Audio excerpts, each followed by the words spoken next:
I'm Lenny Clifford for RedFOX Labs with Benny Fairbank, the co-founder and CEO, back in for our weekly AMA. Get your lid locks ready, it's going to be a big week. Benny, you're working on the final stages for the virtual space reveal and the launch for RedFOX Finance. Are you excited? Very excited. There's a lot of nerves because we've got a lot of pieces to pull together. As always, we're always doing a lot of things at once, but extremely excited. I think this is the first week that people will really see RFOX in the spotlight. I didn't sleep well last night following seeing some of the progress on the virtual space. It's seriously something else. Where and when will the first reveal be shown? We're looking at going out with the first reveal either on Wednesday or Thursday. The thing is that we are going to make sure that we get the presentation right. The reason we've taken a while to show people even a sneak peek of it is because it's fierce competition in the metaverse space. And if you go out with another offering that's very similar to what other people are doing, it makes it very difficult to compete. So we've been very cautious to make sure that we're doing something extremely different, that we're actually adding value and that we're getting it right. So it'll either be Wednesday or Thursday. There have been some good names suggested for the space. Can you share any of them now, or is it being revealed later? Yeah, it's going to be revealed later. We have got a name in locked in, and that's locked away. So that will be revealed along with the logo and the naming and all the rest of it. Again, we have to be pretty guarded and hold things back. It's a very competitive space, so you've got to go out when you're ready to go out. Okay, so we have a lot of questions from RFOX holders and people wanting to get involved with RFOX Finance. So let's get into some Q&A, okay? How can we buy RFOX? How do you buy RFOX? You can buy RFOX on either side. So very shortly, you'll be able to buy it on the ERC side, which is go to our redfoxlabs.io/RFOX and you can see all the places that you can buy it. So a number of centralized and decentralized exchanges. And very shortly, you'll be able to buy RFOX on the Binance Smart Chain side or the BSC side. And we will be providing full instructions on how you get that on the BSC side very shortly. And then the other option is you can take your ERC RFOX across a bridge and convert it to BSC RFOX. Where can RFOX be stored? You can store that in a number of different wallets. We try not to suggest wallets at a brand level. Most of the popular searches come up with Trust Wallet and MetaMask. For people getting into crypto, we're finding that a lot more people are leaning towards the Trust Wallet because of its ease of use, but MetaMask has obviously been around for a long time and is now a wallet and a full swapping tool as well. So there's a number of good options out there. I would say do your own research because again, they're third-party providers. That's not us providing those wallets. So you need to research which one is the best. Okay, and RFOX Finance will involve yield farming and staking. So let's just start with, what is yield farming? So yield farming is when you take two currencies or cryptocurrencies and you provide an equal value on both sides. So for example, $10 worth of USDT and $10 worth of Bitcoin. You provide liquidity to a pool and in return you get a liquidity provider token. With that token, you can actually earn a yield. So you're getting rewarded for providing liquidity to a pool. That's how it works. So the farming is the results or the yield that you get as a result of locking up liquidity. Where do we go to farm and buy Binance Smart Chain RFOX? That's a very good question. Please make sure that you do not fall for scams. Do not fall for fake websites, for fake Twitter accounts, issuing contract addresses. If it doesn't come from our mouth and it wasn't said, please make sure you follow our official channels for how you get into the RFOX on the BSC side. But again, redfoxlabs.io/RFOX will always show you where you can actually buy the tokens, and that's our official site. Don't use anything else to get that information. And if you see it somewhere else and you think that it's legitimate, still go in there and check to see whether that's whether it's listed there as well. Why did you choose to launch farming on Binance Smart Chain? Because what happens is in farming, you get a yield and that yield needs to be claimed. And therefore to claim that it incurs a gas fee. On the Ethereum side, the gas fees are still very high at the moment. I know they're working on solutions now, but on the Binance Smart Chain side, it is a fractional cost compared to what it is on the Ethereum side. So for example, just yesterday I had a look, it was a $68 gas fee and it was a 41 cent BSC gas fee on the Binance side. So you can see the difference is massive. And because we're going to be doing lots of payouts and we're going to be doing a lot of rewards, It also makes sense for us to be using a cost-effective chain. I don't think people want to see us using all of the company money to develop and build on gas fees. So it makes sense for both the company and also the user's perspective. We just want to make sure that the experiences are smooth, and we want to make sure that the fees are as low as possible. And how do we get the ERC RFOX over there? How does the bridge work? So we've got a bridge. We've made it as simple as it possibly can be. And I understand for a lot of people new to crypto, these are like very foreign concepts and foreign things that we're talking about. So I just want to reiterate, if you don't understand farming and you don't understand how this whole thing works, then it's probably not advisable to try and learn it 3 days before it happens. We're trying to provide as much information as we can to make sure that you are protected and that you're following the right channels, but we're not trying to educate brand new people to get involved. It is something that carries risk. It is something that takes a long time to get your head around and a long time to learn. So we're saying for the people that say, well, I've got RFOX and I want to just be able to make it work for me, just by holding it, the RFOX is going to become deflationary. You don't have to do anything at all. You don't need to feel as though you're missing out on something if you don't understand. But the bridge itself will be a portal that we'll provide. And basically what you do is you type in a little widget box, which you'll be familiar with the look and feel if you've ever used Uniswap or PancakeSwap. You click how many you would like to take across, press a button, and it goes across.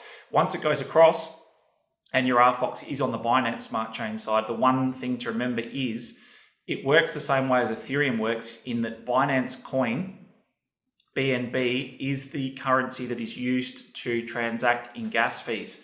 So you must have a tiny amount of BNB on the BSC side, otherwise you won't be able to transact. So you'll get your tokens across there and you'll say, I can't use them.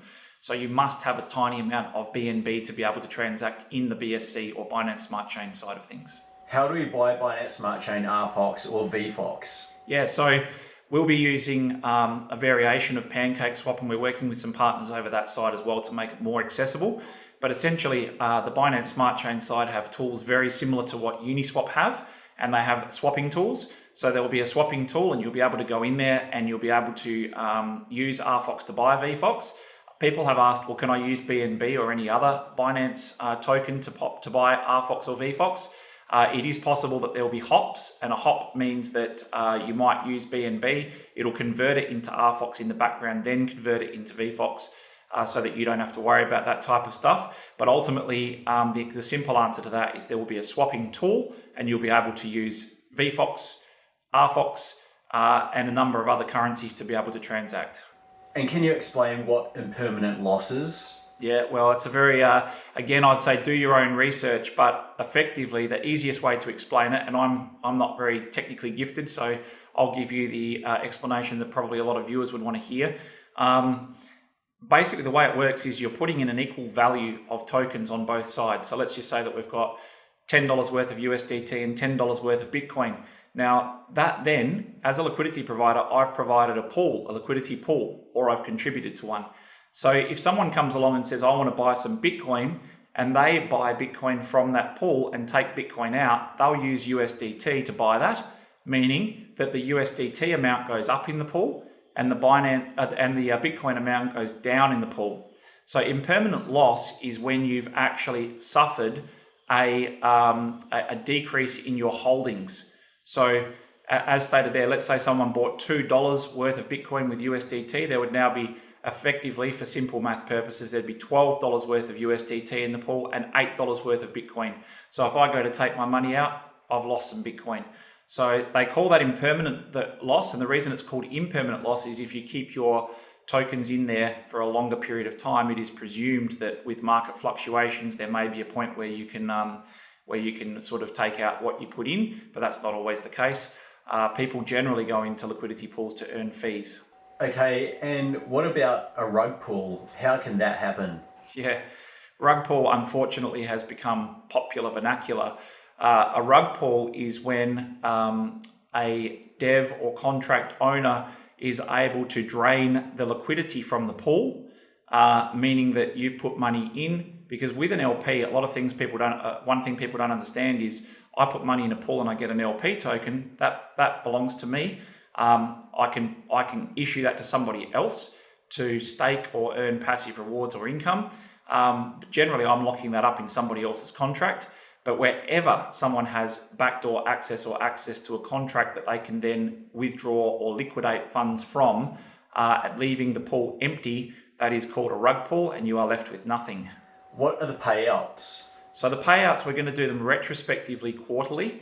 So that's we've had this question a lot of how do you know what the payout's going to be? So for example, if we started doing the land sale tomorrow, for example, and we were bringing in a lot of money and we said that 10% of all land fees are going to VFOX holders, we would know in a week when the sale finishes how much we've raised, and we'd know how much was going to VFOX holders. So we would be saying, all right, we already know exactly how much is going this quarter. So we'd be able to publish an amount, and then we would then start the cycle again, and it would be for a 3-month period. Once 3 months is up, we'd know exactly how much we've collected and will be distributed, and we can communicate that as well. So it'll be quarterly and paid in arrears or retrospectively. And how long will the farming and staking periods last? So the yield farming goes for approximately 5 months. Well, it goes for 5 months. After 2 weeks, you'll be able to single-sided staking, which means that you don't have to consider impermanent loss. You'll be able to either lock up RFOX or VFOX and get a VFOX return. But we've just recently introduced mechanics where we're giving some of the proceeds of the sales back to people, and we're putting some aside for ongoing staking and rewards. So stay tuned for that, because we'll be doing an RFOX reward for staking and LPs ongoing, and we're already working with a number of other companies to that also want to come into RFOX Finance and provide some liquidity and also do the same sort of thing that we're doing. So some exciting stuff that we'll announce shortly. What are the estimated prices and returns on VFOX? Yeah, we can't speculate on price, but what we can say is that the starting price, and this is a very deceptive concept if you're not familiar with how pools work, the starting price will be half of whatever RFOX's price is at listing time. So if RFOX is worth 30 cents, then one VFOX will cost 15 cents. We're putting into the pool 2 million VFOX and 1 million RFOX. So as soon as people start buying the VFOX token, the price will inevitably go up. So it could perceivably go up very quickly. People will start to lock that VFOX and RFOX into a pool to earn yield rewards, which will happen straight away. And as a result, we're thinking, and the general consensus is that people will be selling some of the VFOX to get their profits. And what that'll do is provide a steady flow of VFOX back into the pool, which will therefore and should make the price level out at some point. I can't determine or tell you what the price would go to. All I can tell you is that there's a 21 million cap supply. So it's a lot more scarce than RFOX, and it's actually the same scarcity as Bitcoin is. So I would assume that the unit price could be higher, but again, we can't speculate on what it's likely to go to. So what's the contract address so people don't get scammed? Yeah, so again, we'll publish the contract addresses on redfoxlabs.io/RFOX. So, and through our official channels. Just make sure that you're not acting on DMs or dodgy actors in the space giving you a contract or trying to be a nice guy and help you out. Nice guys that want to help you out will point you to the official RedFOX Labs website.